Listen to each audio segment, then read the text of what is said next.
never back up and we have nothing to report. The village is safe. Okay, all right. Good job.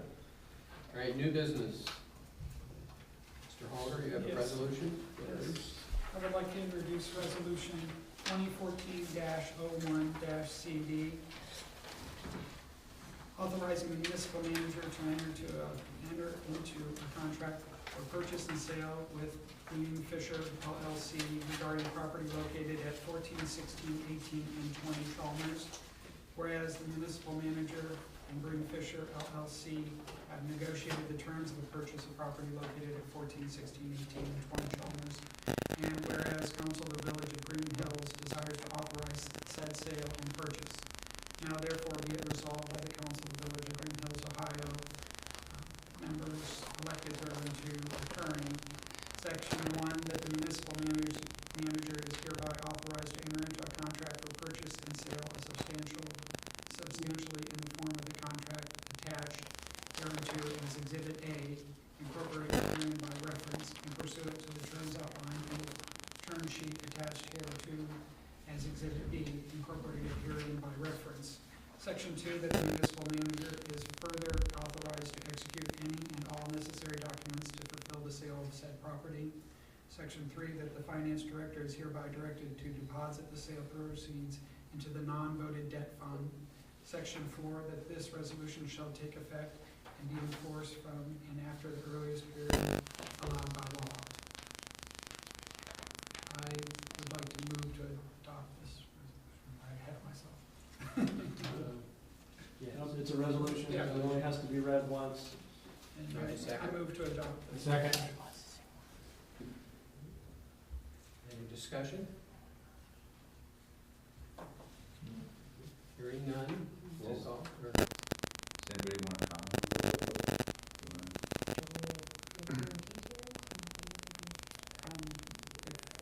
I think so, for the benefit of the general public. Great, be happy to do that. First of all, I do want to draw your attention to the fact that in section 3 on the resolution, we have indicated that the proceeds would go into the non-voted debt. So we can take towards that debt. And then if you want to flip to the last page, Exhibit B, because Exhibit A reflects what's in Exhibit B, but it's a little bit more concise summary for you. The purchase price is $68,000, payable in 3 installments, $25,000 at closing, $21,500 9 months after closing, and then the remaining $21,500 to be paid 18 months after closing. If for some reason the property is sold prior to the 18 months, we will be paid off in full at that point in time. Inclusions, exclusions, buyer understands that no repairs will be made by the seller, which is the village. No money will be given by the seller to make repairs. They're buying as is. The buyer actually is a real estate agent and will be paying a commission to RE/MAX. I don't understand that stuff really well, but they just have to acknowledge that they are indeed real estate agents. We're not obligated to pay commission, but in the transaction, they'll be paying themselves. Did I say that all right? Does that make sense? Okay. Personal property, any appliances that are in there will be sold as is. We don't have any plans to remove anything. Contingencies or inspections of the roof, the structure, and the crawl space, boilers, plumbing, electric, tenant leases and applications, and property title search. Inspections will be completed in 10 days from date of offer acceptance, with the deadline to be extended by 15 days if inclement weather between the offer acceptance date and the inspection deadline date occurs. You know, like another bad snowstorm, that won't happen, but that they wouldn't be able to inspect some of those items until it thawed, so in case that would happen, it would be extended. Estimated closing date, 30 days from the date of the offer, and then it spells out the buyer's name, Green Fisher LLC, with Kathy Fisher being a member. And again, if we remember, Kathy Fisher has done a number of homes in Greenhills. She does them one at a time. She pays attention and I think respects history, and she just has a good sense of Greenhills and a vested interest in making the property nice. So. Was this part of the, was there a landscaping piece to this? Or not Yes, in fact, I do need to mention that. There's somewhere in here, it discusses an easement also that we will have, this property currently goes right up to our sidewalk. And so we will be keeping, I believe it's 16 feet back in the form of a green space easement, and then there'll be landscaping as part of that she's agreed to do, to work with us. And landscaping, I'm actually gonna be talking to Alan Bunker about our arborist on what would be appropriate plantings to go well with, there are already 4 evergreen trees there, so that is in here somewhere. That's number 6D of the contingencies. Thank you. Okay, thanks. And we're working on the easement description as we speak. Ms. Novak, I have a question. During the 18 months, who is going to be holding the mortgage? We will, correct? Okay. No mortgage. Okay. Yeah, it'll be secured by another mortgage. Okay. I just have a comment. You know, we do own 53 or 54 residential units. And at our retreat that happened, and we all were at the retreat, we all spent a whole day there.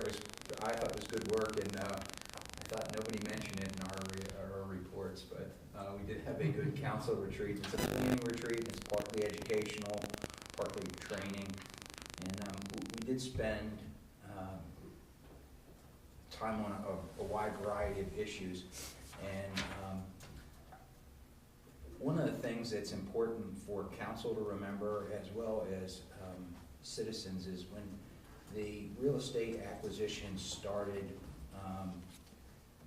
several years ago, there were 2 major overarching goals in acquiring the real estate. And one was to increase home ownership in the village, and because that is an important component of economic development. And the other was to stabilize neighborhoods.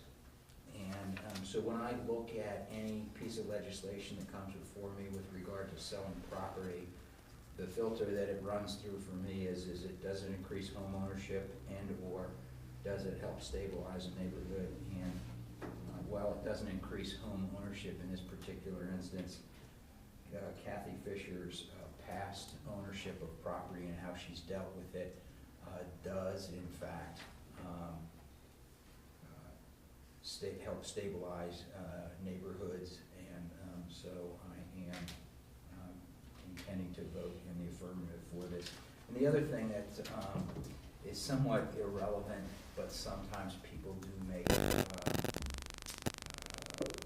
mention of it, is what we paid for it versus what we're selling for it. Well, quite frankly, most pieces of property aren't worth what they were several years ago. We don't control that.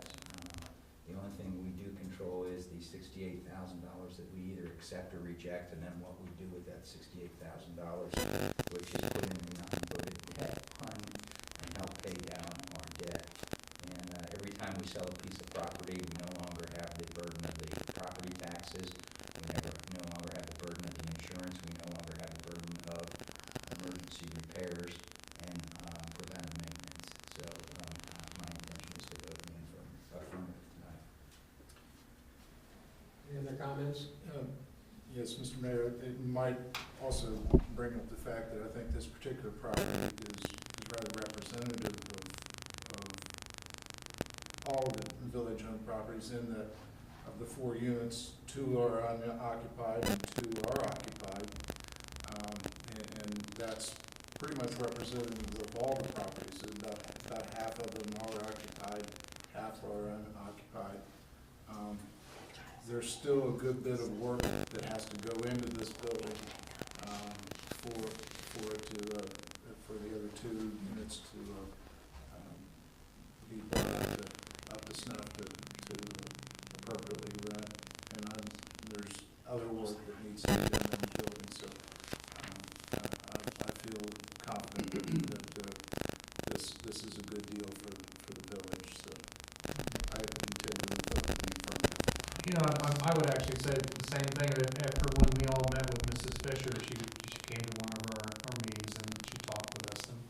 And it was really nice, just because she was more, she lent herself to give us information about what she felt about Greenhills.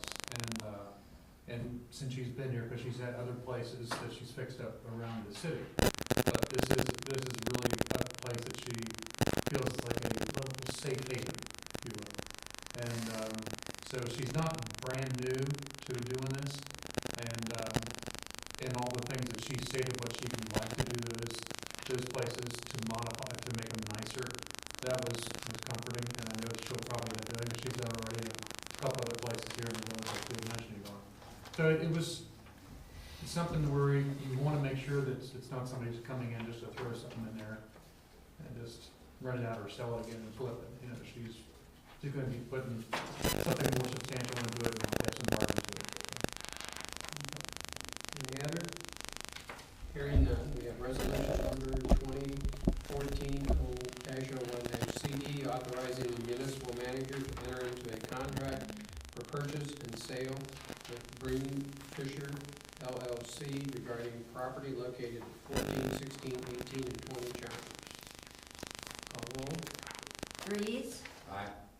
Halter, Aye. Hermes, Aye. Lee, Aye. Walter, Aye. Okay. Motion carried. Resolution carries. The ayes have it. Okay. Mr. Mayor, I'd like to make a motion to concur with the municipal manager's recommendations of the following to serve in her stead when necessary. In this order, Finance Director Kim Cox, Chief of Police Neil Fertelman, Executive Assistant to the Municipal Manager Connie Westendorf, and Service Foreman Mike Castor. I'll second that motion. Any questions, comments? Hearing none, all those in favor say aye, those opposed say nay. Aye. Aye. Ayes have it, motion carries. You have another one? And Mr. Mayor, I'd also like to make a motion, especially the fact that she's not here to defend herself, to appoint council member Melanie Brokaw to the CPP Regional Council of Governments Board, which is also an organization in which she already serves as a board officer, I believe. So I'd like to make that motion. Okay. A second, motion to appoint Councilmember Melanie Brokaw to the CPB Regional Council of Governments Board. All those in favor say aye, and those opposed say nay. Aye. Aye. Ayes have it, motion carries. Calendar, Rec Commission meeting, 12th of March, 7 p.m. Design and beautification, 6th of March, 7 p.m. Laws and rules tentatively scheduled for the 24th of February, next Monday. April 8th, Planning Commission public hearing, 6 o'clock in this very room. Streets and Services, 2/24 at 9 a.m. Also, as a matter of calendar, you told me I could bring it now at this point. We have, as a liaison for the Winton Woods, we have a classical guitarist that I'm providing as a special affair for the Global Academy. So those members of council that are available to go there is at 7 o'clock in the morning on March the 3rd. Where's it located? It's at the library of Winton Woods High School. It's a Spanish classical guitarist to present a little bit more of the global view. okay, is that it? Hearing no more business, meeting adjourned.